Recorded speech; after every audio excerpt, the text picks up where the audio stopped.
President for Canada Carleton. First off, thank you very much for coming out and for listening in, and also for organizing this event and inviting us candidates to come out and just say a bit about ourselves. There's been a bunch of debates, but not everybody can always get out to them. My background is, I was born at the Riverside back when it was a hospital, and I was raised in Canada. I left in 1992 to go to university, and I ended up joining the military. So I graduated from the Royal Military College of Canada, and then I ended up serving in the military for over 23 years. During that time, I served across the country, mostly with the Army, and I became a family physician as well, thanks to University of Ottawa and the military. In 2015, I was posted back to Ottawa, and so my husband and I, we bought a small farm in Dunrobin.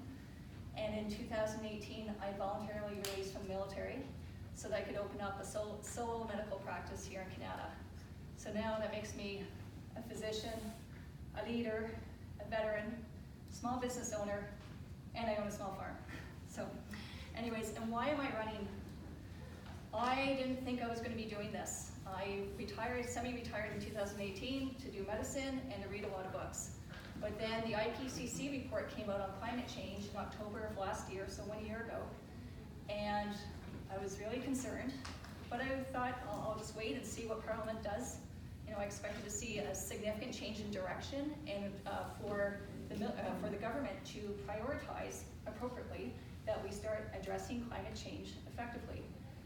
And I waited, and I just saw grandstanding and basically a lot of drama going on at Parliament Hill and not a lot going on about climate change. So finally in March I was discussing things in an animated fashion with my husband, and he finally just said, well, why don't you just run? And that's why I'm here tonight. Just want to mention something a little bit about strategic voting. Strategic voting is a beast that rears its head every 4 years, and it worked so well for the party that raises it in 2015. And I think it's important that unless you're a card-carrying member of the Liberal Party, to ask yourself, how did it work out for the rest of us? And if you look at a bigger picture, we've had Liberals or Conservatives in power for decades, and where's our pharmacare? Where's our childcare?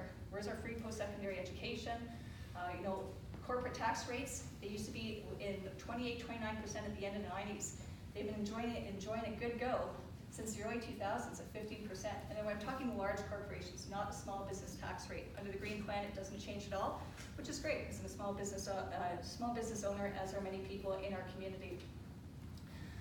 The other big thing about strategic voting is we should be past that now, right? Because what did we hear in 2015? Many times. Something about electoral reform. And then, when the party at hand didn't feel it would no longer advantage to them, they abandoned it, even though they had consensus in the committee from NDP, yes, and the Greens, yes, and the Conservatives. Imagine that, 3 of the parties got together, and the Liberals, the members on the committee, they had their vote, there were marching orders, they were told what to do, so there was never going to be consensus otherwise. One quick thing about strategic voting, be careful about fear-based decision-making. Fear-based decision-making is when we make a decision because we're fearful of consequences if we don't. And that is the only strategy the Liberal Party has in their back pocket right now, because they don't want to talk about platform, because it's a bunch of little things that are disjointed, like canoe trips, something about climate change, and yet we'll continue to pay $1,600 per Canadian in oil and gas subsidies. So the strategy, the platform is very disjointed, and as a result, it's better for them to try strategic voting and to scare you into voting not for what you want, but for what you don't want. At any rate, platform, so climate change. Our plan is the only plan that keeps us to 1.5 degrees. And we don't want to hit 2 degrees, that will be calamitous, or in other words, a disaster. We can hit that if voters decide, but there's reason to be deeply concerned. I and many other physicians with the Canadian Association of Physicians for the Environment see climate change as a public health crisis, because it is, and it should be treated as such, and yet we haven't been seeing that. The nice thing is, what does it cost to fight climate change? The easy answer is to say, well, what does it cost not to fight climate change? Nobody knows, but it's going to be significantly huger. But the other thing too is the Green Party platform. If we were to do our platform 100%, it will cost us 0.25% of GDP growth, up to 0.5% of GDP growth. If we carry out the Green Party platform, the Green Party plan, to avoid 2 degrees, keep us to 1.5 degrees of warming. So the economic cost is actually not that significant. Add to that the fact that we may very well be headed into a recession. The numbers are starting to look like we might be headed to a recession. And what better way to mitigate the impact of a recession than to have widespread economic growth? Because we are redoing the infrastructure across the country, redoing the electrical infrastructure so we can have electricity, east and west corridor, redoing potable water infrastructure because we need to protect our water. Why? Because floods, it's a great way to contaminate our drinking water. We can't afford to have that. That would be another disaster. So healthcare, some of it has already been mentioned. Our platform is fully costed out to include pharmacare. And another big gap for mental health care is psychotherapy. Right now, we don't have full mental health care coverage in Canada. So the other big piece that we want to do is tackle mental health. The current government professes to be evidence-based. It clearly is not.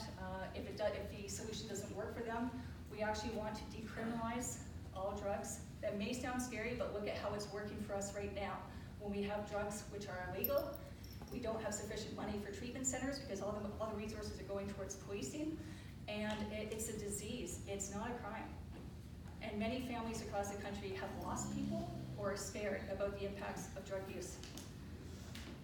Long-term care beds, we need more, and basically how do we pay for all this? We increase the corporate tax rate, we close offshore tax havens, and the corporate tax rate, just to remind you, is for big businesses, not small business owners. The tax rate for small businesses and for individuals will not change. And a couple more things. Wasting your vote. You may think that you'll be wasting your vote if you vote for anything other than blue or red, but how has it worked for us insofar? You're wasting your vote if you vote for a party that either doesn't seem to believe in climate change or says really nice words and then continues to subsidize the very industry that's already killing 14,000 Canadians a year due to increased air pollution. Where does air pollution come from? Fossil fuels. I'm asking for your vote.